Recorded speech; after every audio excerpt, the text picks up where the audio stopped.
Welcome back. As we heard at the top of the show, the Doherty Institute has backed in the Prime Minister's push to return freedoms once 70 and 80% of Australians have received 2 doses of the vaccine. And unlike Premiers McGowan, Palaszczuk and Andrews, there was no caveat from Doherty about zero COVID.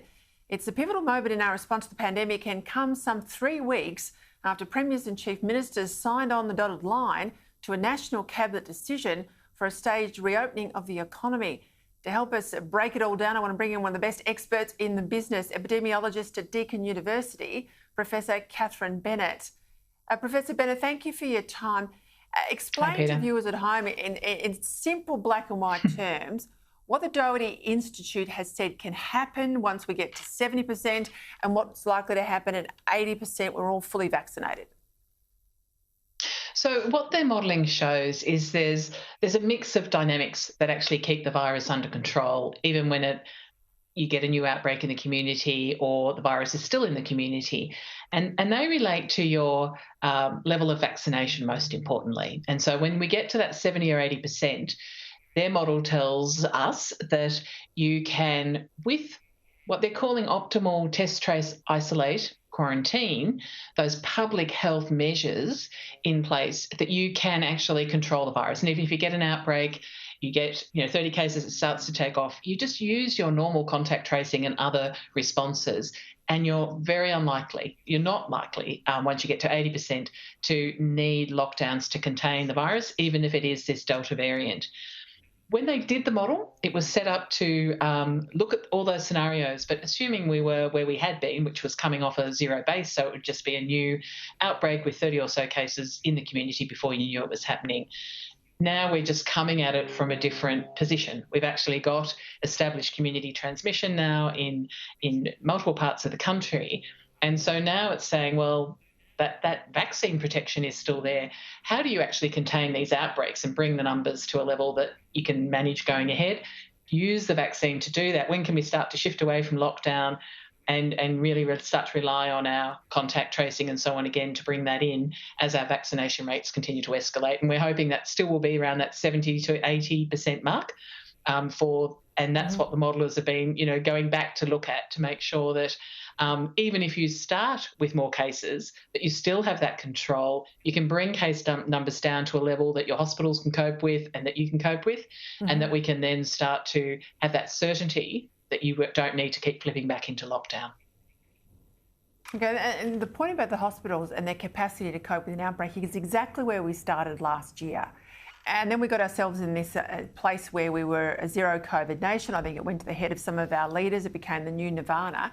But we can't be zero COVID forever. I think Doherty put that to bed in comments in a statement last night. Talk to me about this new modelling from the University of Western Australia, Melbourne Uni and the ANU. They're saying that if you lift lockdowns and restrictions at 80%, not even 70%, they're saying you're talking about 25,000 deaths and nearly 300,000 cases of long COVID. How credible is that?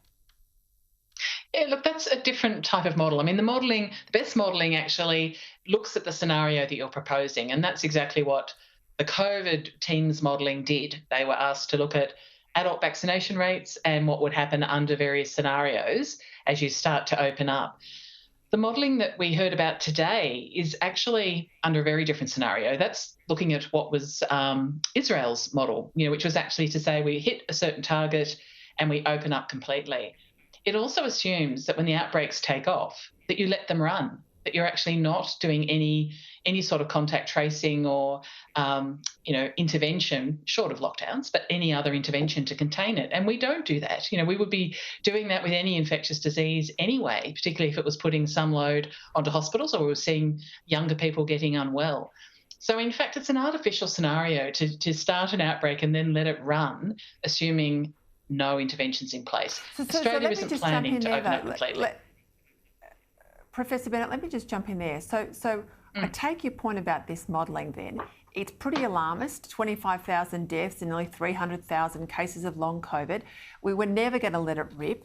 We had a plan put out nearly a month ago that says there would be this stage release based on vaccination levels. So why has the university done modelling like that? Why is it out there today scaring people that somehow a pathway back to freedom is going to end up with 25,000 people that they know and love dead? I know. I actually can't understand. And that's the trouble if you put modelling out that doesn't relate to an actual plan, the plan that we have in place, which has always been about transitioning, as you say, to focus on illness, hospitalisation, and deaths, not to be focusing on any infection per se. That means you actually modify the way you have your public health response. We don't chase down every case. We don't do upstream investigations to find the source. We manage the disease in the community. We minimise transmission with education, and we do a whole range of other things. So that's the way we plan to shift COVID into that suite of infectious diseases that we have to actively survey, monitor, and manage going ahead. So I actually don't think it's helpful to put a model out there that doesn't put those normal checks and balances in place to contain spread. That's what the modelling initially was set up to do. What does vaccine give you in terms of a stable, protected environment, human environment, for outbreak management? And what it does is it allows you to have fewer people infected as quickly in a community, allows your normal interventions to work. And that's where you start to normalise the way we manage COVID as an infectious disease. You do have to stage it though. And we do have to learn, not just from the modelling, that's a good guide, but we need to learn from overseas. We're learning from our own experience as we start progressively over these next 6 to 8 weeks to hopefully start to see some of that extra control come into our own outbreak management while we contain the outbreaks that we have. We want some normalisation, Catherine Bennett. My God, we want some normalisation. Thank you for your time. Thanks for your analysis. Thanks, Peta.